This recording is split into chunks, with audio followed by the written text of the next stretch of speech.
മൗലിക അവകാശങ്ങൾ. ഒരു പൗരന്റെ അടിസ്ഥാനപരമായ അവകാശങ്ങളെയാണ് മൗലിക അവകാശങ്ങൾ എന്ന് പറയുന്നത്. ഇത് ഭരണഘടനയിലെ ഭാഗം 3 ആർട്ടിക്കിൾ 12 മുതൽ 35 വരെയാണ് പ്രതിപാദിച്ചിരിക്കുന്നത്.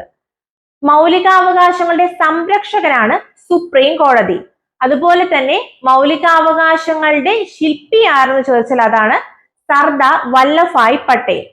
1931 കോൺഗ്രസിന്റെ കറാച്ചി സമ്മേളനത്തിൽ വെച്ചാണ് ഔദ്യോഗികമായി മൗലികാവകാശങ്ങൾ പാസാക്കപ്പെട്ടത്.